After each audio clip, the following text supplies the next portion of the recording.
میں بھی اور آپ بھی، یعنی ہر مسلمان یہ جانتا بھی ہے اور یقین بھی رکھتا ہے کہ ان اللہ علی کل شیء قدیر، اللہ ہر چیز پر قدرت رکھتا ہے، جیسے چاہے ویسے کر دیتا ہے۔ اذا اراد شیئا ان یقول له کن فیکون، وہ جب بھی کسی بات کا ارادہ فرماتا ہے، آرڈر کرتا ہے کن ہو جا، اور وہ چیز آنن و فانن ہو جاتی ہے۔ پانی ہے، پانی سے آگ کو بجھایا جاتا ہے، ایسا ہی ہوتا ہے نا، جہاں پر بھی آگ لگ گئی پانی ڈالا جا رہا ہے آگ کو بجھانے کے لیے، لیکن رب تبارک و تعالی کی قدرت تو دیکھیں آپ، پانی کے اندر سے آگ نکل رہی ہے، اللہ اکبر، پانی کے اندر سے۔ یہ قرب قیامت کی علامت ہے،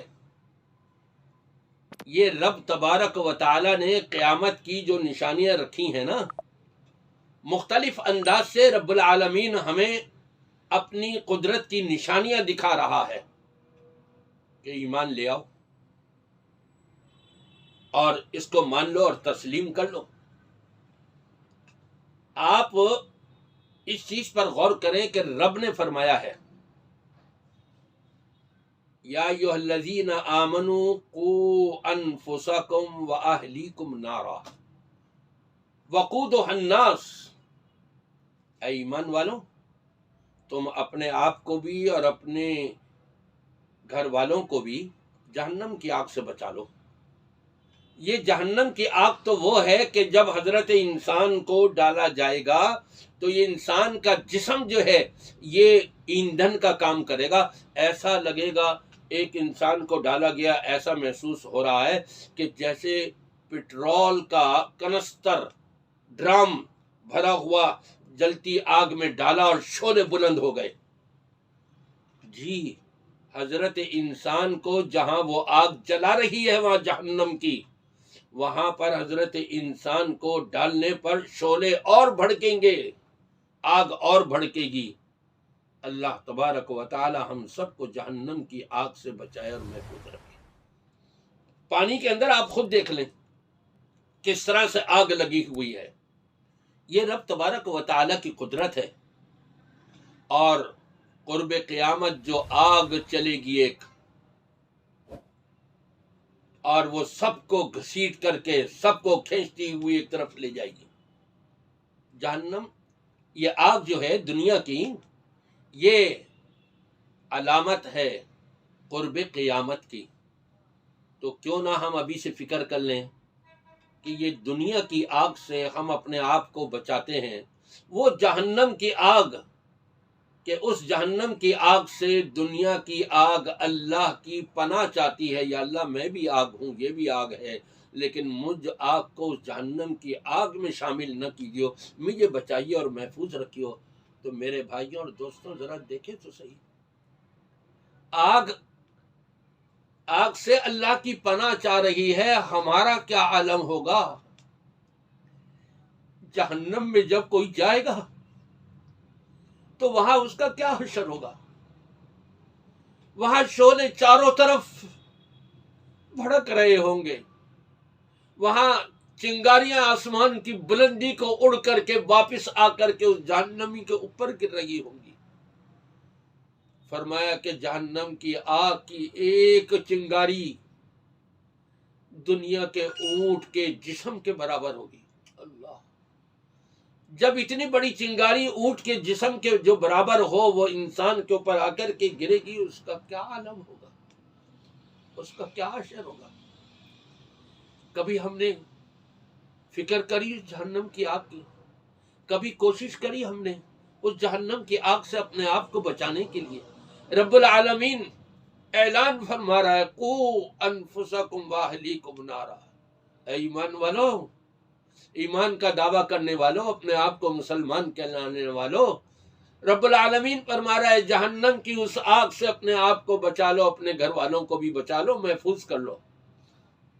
دنیا میں ہم اپنے بیوی بچوں کے لیے خون پسینہ ایک کرتے ہیں، کمائی کرتے ہیں، بڑا وقت لگاتے ہیں، لیکن کبھی ہم نے اس بات کی طرف وقت لگایا اپنے بیوی بچوں کے لیے کہ یہ نماز پڑھ رہے ہیں یا نہیں پڑھ رہے، یہ قرآن سے جڑے ہوئے ہیں یا نہیں جڑے ہوئے، یہ قرآن پاک کی تلاوت اور قرآن پاک کا ترجمہ پڑھتے ہیں کہ نہیں پڑھتے، یہ اس کو سمجھ پا رہے ہیں یا نہیں، ان کو اپنے دین کی معلومات میں کچھ اضافہ ہوتا جا رہا ہے یا نہیں، یا ہم اس میں لگے ہوئے ہیں۔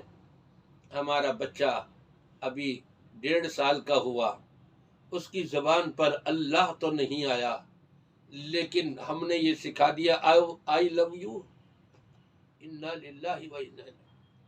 ارے محبت تو ہمیں بھی اور اپنے بچوں کو بھی یہ سکھانا چاہیے، سب سے پہلے ہم نے اپنے اللہ سے محبت کرنی ہے اور نبی پاک صلی اللہ علیہ وسلم سے محبت کرنی ہے۔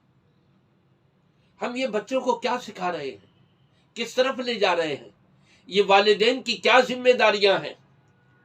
اگر بچہ بگڑ گیا تو اس میں یقیناً ماں باپ کا ہاتھ ہوتا ہے، اکثر و بیشتر، اللہ ماشاء اللہ بچہ جوان ہو گیا، ماں باپ نے تو تربیت اس کی دینی لحاظ سے بڑی اچھی کری، لیکن جوان ہونے کے بعد شیطان کا داؤں اس کے اوپر چلا اور اس کے اندر بگاڑ پیدا ہو گیا، ماں باپ کا اس میں قصور نہیں ہوگا۔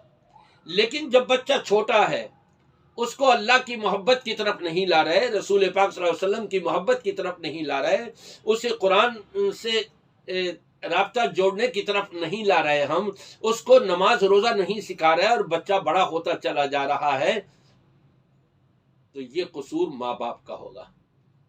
ماں باپ سے بھی پوچھا جائے گا، الا وکلکم راع وکلکم مسئول عن رعیتہ، خبردار تم میں سے ہر ایک سے پوچھا جائے گا، تم ہر ایک دوسرے کے نگران ہو، ایک دوسرے کی دیکھ بھال کرنے والے ہو۔ من رعا منکم منکرا فلیغیرہ بیدہ فإن لم یستطع فبلسانہ فإن لم یستطع فبقلبہ وذلک ضعف الایمان۔ ہر مسلمان کا فرض ہے کوئی بھی گناہ ہوتے ہوئے دیکھے، اس کو اگر طاقت رکھتا ہے وہاں پر تو اپنی طاقت سے مٹائے۔ اولاد کے اوپر، چھوٹی اولاد ہے، کیا طاقت نہیں رکھتے ماں باپ؟ یقیناً رکھتے ہیں۔ کیوں نہیں اس کو یہاں پہ سمجھاتے اور شروع سے ہی اس کو ان برائیوں سے کیوں نہیں ہٹاتے، بلکہ خوش ہوتے ہیں؟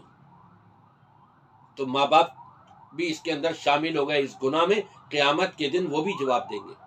اگر ہاتھ سے مٹانے کی اس برائی کو طاقت نہیں ہے، فرمایا اپنی زبان کو یوز کرو، اپنی زبان کو استعمال کرو، زبان سے مٹانے کی کوشش کرو، سمجھاؤ، بتاؤ، آگاہ کرو، متنبہ کرو۔